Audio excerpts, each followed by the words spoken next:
Welcome to Tea Time. I'm Laura Walsh. You're in for a really great show today. Our guest is Brian Aitken, and we taped his public appearance several weeks ago for you for the show. And Brian is by circumstances became, I guess you could say, a Second Amendment activist. Regular guy, law-abiding citizen. Several years ago, was moving here to back to New Jersey from Colorado, and he'll tell you his story on how he was ensnared in New Jersey's draconian gun laws. And it's a harrowing story, and through the process, Brian lost his freedom. He was convicted. He lost visitation and custody of his son, his young son, who is yet to see. And he was pardoned. He received clemency from Governor Christie, but he lost his freedom, and it was a very harrowing story because he didn't break any laws, which a lot of people find very difficult to believe, but it's true. And what you'll see is he's talking about his new book called The Blue Tent Sky, and he writes about his experiences, on being ensnared in New Jersey's gun laws and its aftermath and the impact it had on his life. So we'd love for you to stay tuned and to watch this tape at his appearance, and we'll be back after that. As was introduced, everyone else got out to go out and vote about, what was that, a week ago? And I got to stay home and pull in a favor from a friend, a business partner who has a 6,000 square foot digital billboard in Times Square. And I convinced him to, for an hour, put up a billboard that said, "New Yorkers have the right to self-defense too," with a little URL for where people can go and get my book. But that's as close as I can get to having my voice heard, which is actually not too terrible. I'd like to start off with, I only have 25 minutes because of the length of the show, but I'll be able to answer a lot of questions, and there will be a lot of questions, I'm sure, after this first 25 minutes. But there are typically a lot of questions like, well, how did you get pulled over? And that's kind of where it all begins. I had been living in Colorado and was raising a young family, had just bought a house outside of Boulder, and was living pretty much the American dream. At 24 years old, I was able to work really hard, save up money, buy my first house. My son was born with a view of the Flatirons at Boulder Community Hospital, and things were pretty much amazing. And one day I found out some things that changed my entire life, and I was never able to really reconcile that knowledge with my wife. And in her own words, she was never able to forgive me for not being able to forgive her. And we wound up getting a divorce, and when we were separated, she moved back to live with my parents in New Jersey with my infant son. And I decided, well, clearly I have to sell the house, quit my job, find a new job in New York or New Jersey, and move back to the East Coast so I can be closer to my son. And so I did just that. And about 3 days before I was arrested, I'd called the New Jersey State Police and asked them, I'm about to move with my firearms. What do I have to do? What's the legal way to do this? I've been living in Colorado. I got them in Colorado. I don't want to get in any trouble. And the detective from the Belmar Barracks of the New Jersey State Police told me, well, there's a number of things that you can do. You can register your firearms, but you're not legally required to. We'd really like you to, but you don't have to. And when you're moving from one house to another, you just need to make sure that they're locked in the trunk of the car and unloaded separate from the ammunition. And he told me I could go on the New Jersey State Police website and see the laws for myself. And I did, and I printed off a copy, and I had them with me. And in fact, just to fly from Colorado to New Jersey, I had to have all of my firearms cleared by TSA. So I was able to get the ATF and the FBI and the CBI background checks, passed all of them. I was able to fly from Colorado to New Jersey, clearing my firearms with the TSA, who, in my experience, not the biggest fans of freedom, but even they cleared me for travel with firearms. And I got to New Jersey and put the firearms along with pretty much all of my other possessions in my parents' house while I finalized a deal on moving back into an apartment that I was sharing in Hoboken. And my lease in that apartment began on January 1st, so that was a Thursday. I took my first carload of my possessions up to my apartment on Thursday, and Friday, January 2nd of 2009, I drove back down for the second and final carload to get the last of my possessions and move back into Hoboken. On my drive down, I got a text message from my ex-wife, and she was letting me know that for the fourth week in a row, she wasn't going to let me see my son, and that she talked with her lawyer, and her lawyer said that it was okay and not to bother her.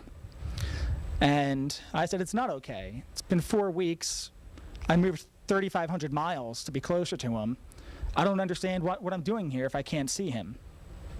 In the previous week for Christmas, my mom and I had spent hours waiting for my ex-wife to show up, and she never showed up. And we called the hospitals, and we called the police, and we weren't sure if there was a car accident because the weather was questionable. We called her, we texted her. We heard nothing until sometime around midnight. And that's when we finally knew that she just wasn't bringing my son. And eventually I took her to court. Didn't have any money left because I'd spent $30,000 on my custody battle. And so I was representing myself. And the judge decided, and this was right before I was arrested, that she had been violating my parenting rights. And he ordered her to give me compensatory time to make up for all of the time that she'd stolen between me and my son. And that was a huge victory for me. And on January 2nd, I got that text message, and I got to my parents' house, and I asked my mom, I know I spent all of my money, most of my money's tied up in this house, and I know that you guys have loaned me all that you can, but she's just going to keep alienating me from my son if we don't get a lawyer who tells her that she can't do this. And my mom just told me, I wish that we could, but we're not in a position where we can hire a lawyer for you. We're just not there financially. And that's when I said to my mom, well, if I can't see my son, I don't know what the point of being here is. And I got in my car, and at this point my car had been packed from floor to ceiling, and I started driving to my new apartment in Hoboken. Now my mom she was I believe a case manager for the Burlington County Family Support Organization. And she was trained that when people make questionable statements about potentially harming themselves or other people, that you should call 911 and have a crisis intervention counselor or social worker or somebody come out and intervene. And so my mom thought, well, what did Brian mean by that? I don't really know what he meant by that. And there have been a lot of problems with another member of my family who had been suicidal, and so she thought, I'd better just play it safe. And she called 911 and immediately realized, I'm not the person who had all of the suicidal problems, and hung up the phone. And the police responded to an abandoned 911 call. And the first question they asked of my mom was, does he own firearms? It wasn't, do you think he's going to be okay? Tell us exactly what's going on. It was pretty much, does he own firearms? And when she said yes, they asked, does he have them on him? And she said, I don't know. So about 30 minutes after I leave my parents' house, I get a phone call from my mom, only it's not my mom on the phone. It's an officer, Michael Joy, of the Mount Laurel Police Department. And he's telling me that there's been an abandoned 911 call, and that they would like me to come back to check me for bruises, because anytime they get an abandoned domestic call, they're worried that there's been domestic assault. And I remember sitting in the car, I just turned off the radio, Modest Mouse was playing, and I remember thinking to myself, that's just the craziest thing I've ever been told. It's the most disingenuous thing I've ever heard. My mom is all of 95 pounds soaking wet, and the kindest, most gentle, warm-hearted person I've ever known in my entire life. The idea that the police officers really want me to come back so they can check me for bruises just doesn't hold water. And I asked him if I was legally required to come back, and he said no. And I said, okay, well, thanks for calling. I'm fine. Things are going to be okay. I'm fine. I'm not going to come back if I don't have to. And he said, okay. And I could tell he was disappointed. And we got off the phone. A minute later, he called back and said, well, immediately I could tell his tone was different.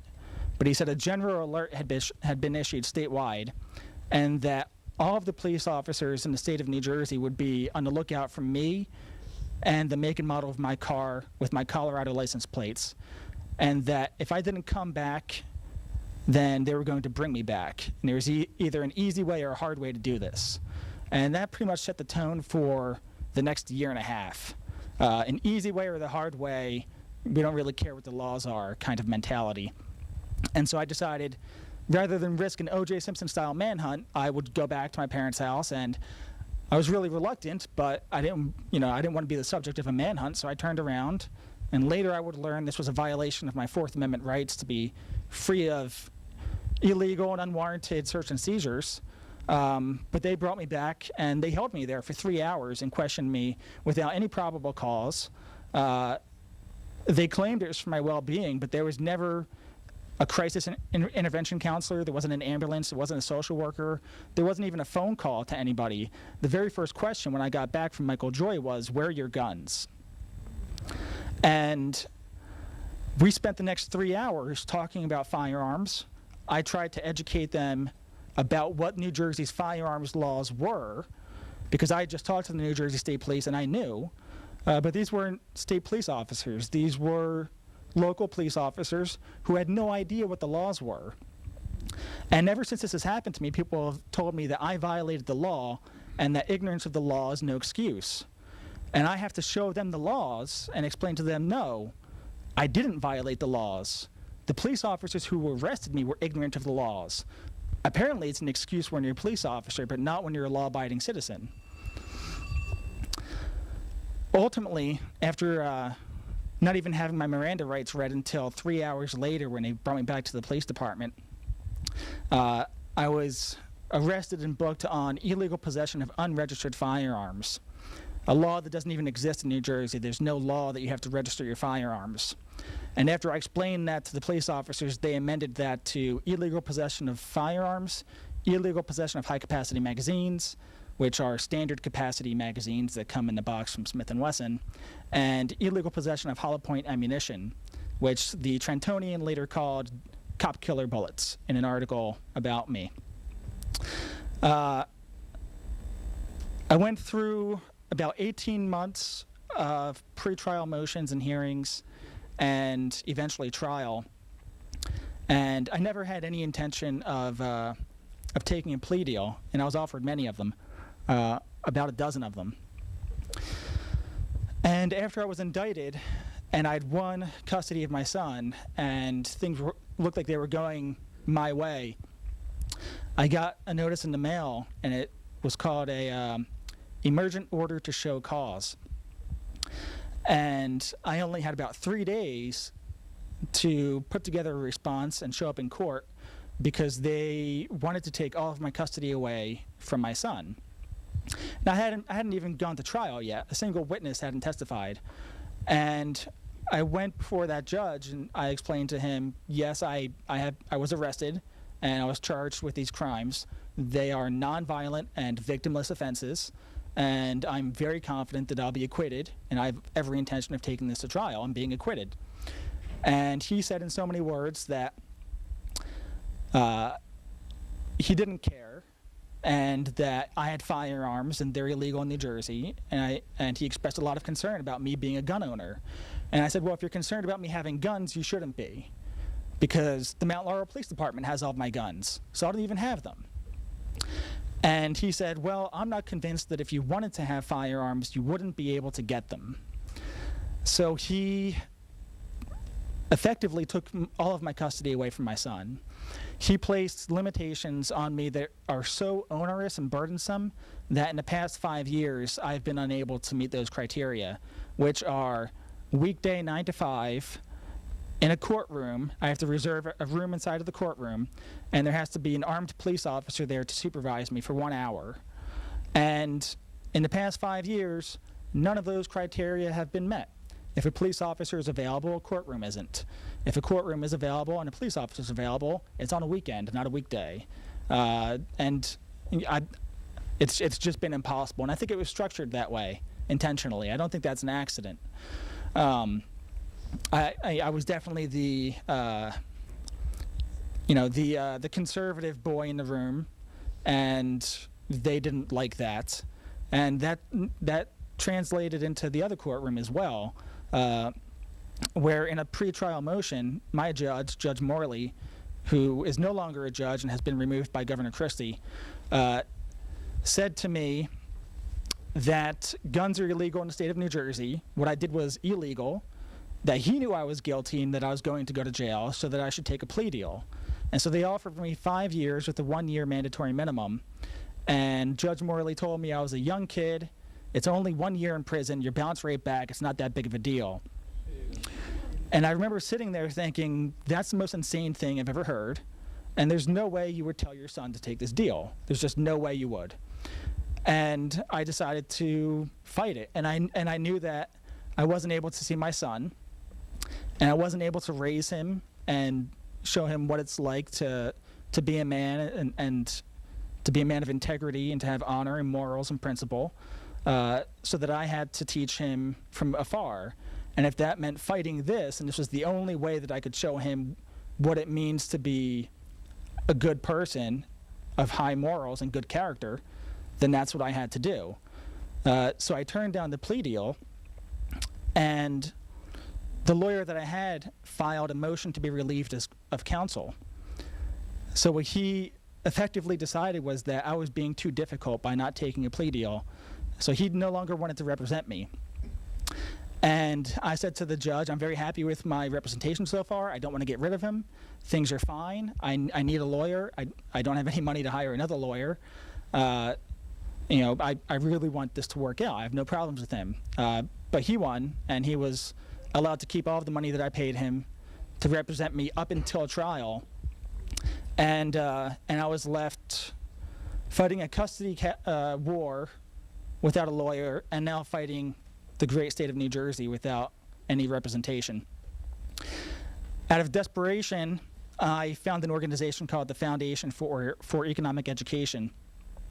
And they exposed me to the ideas of free markets and free societies. And when I was there, I met somebody who told me, you have to be on this show called Freedom Watch with Judge Napolitano. Like, you really need to be on his show. Like, somebody out there would be able to help you.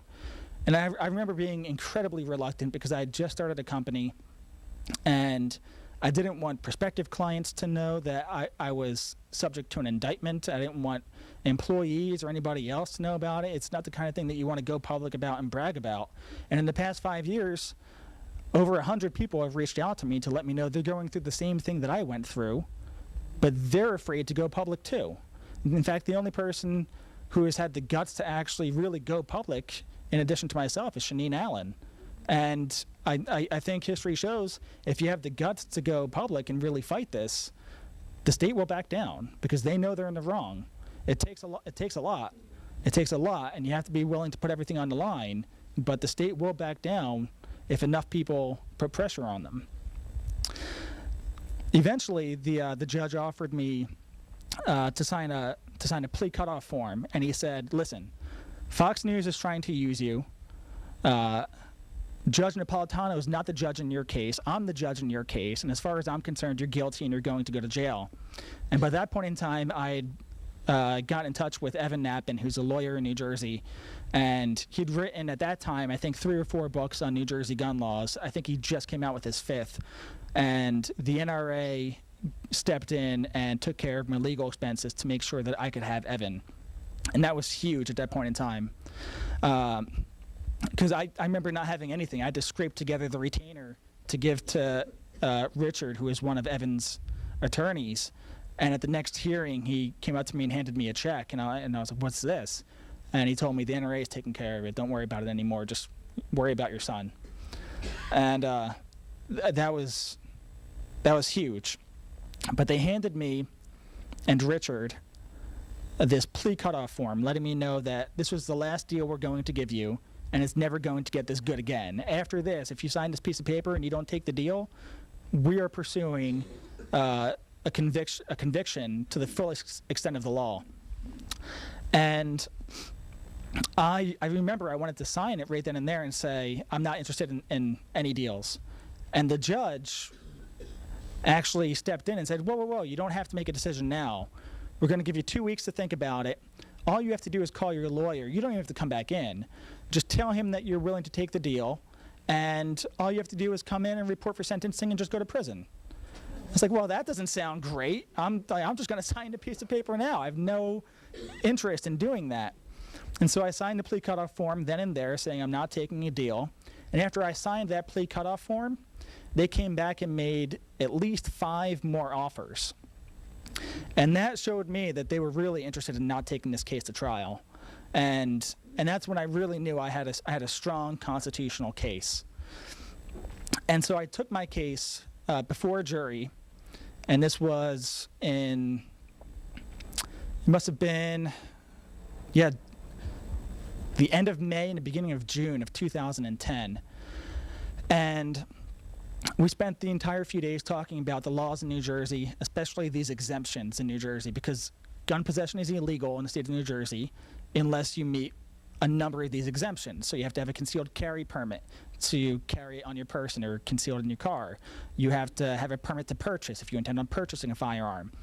And of course, there's a laundry list of exemptions on how you can carry them from one place to another, including from the place of purchase to your residence, from your residence to go hunting, from your residence to go to a shooting range, and from one house to another. And so effectively, guns are illegal. And they arrested me, and they said, guns are illegal possession of firearms. Now you say that you meet one of these exemptions, prove it. So in New Jersey, you're guilty until proven innocent.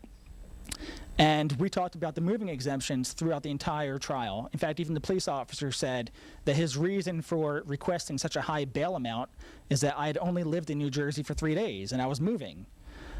But when the judge decided to charge the jury, he told them they were only allowed to consider whether or not I possessed firearms. And that he decided as a matter of law that none of the exemptions, even the moving exemptions, applied. So even though if you look at the police report, my arrest report, and you look at the statute for how you're supposed to transport firearms, it's practically a copy and paste job. I did it exactly how you're supposed to do it. But he told the jury, you're not allowed to consider any of those exemptions. And the jury came back, to their credit, and they had a question, and they said, please define the exceptions to the law for all 3 charges. That is, it was announced that moving is an exception. We need to be clear of all exceptions, if any, for each charge. And the judge said, I don't know if you guys can't hear me, but I said no. I said, you're not allowed to know what these laws are, and I'm the law. They came back 2 more times requesting the exemptions. Each time they reworded their question to try to get the judge to give them these exemptions. And each time the judge refused. Ultimately, in the second day of deliberations, they came back after the 3rd time of requesting the exemptions, and they found me guilty of all 3 charges. And I was sentenced to 7 years in prison with a minimum mandatory of 3 years. And the sentencing judge, who was not the same judge who oversaw my trial, that judge was kicked off the bench by Governor Christie 2 weeks after my trial ended, 2 weeks too late. And the sentencing judge said that the reason for such a harsh sentence was not because he believed that I was a criminal or that I would ever commit a crime ever again, but because he knew that there was a need to create a strong deterrent from gun owners for committing the same offense. And they needed to send a message. So I was their message. And that's when I decided that if that's the message, if I'm the message, then I'm going to make sure this message doesn't work out for them. And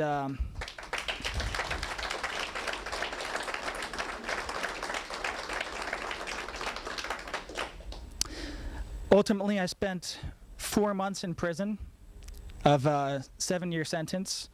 Many chapters are dedicated to what life is like in prison, and what my experience was like. And ultimately, on December 21st, 2010, Governor Christie issued executive clemency and released me from prison 6 years and 8 months early.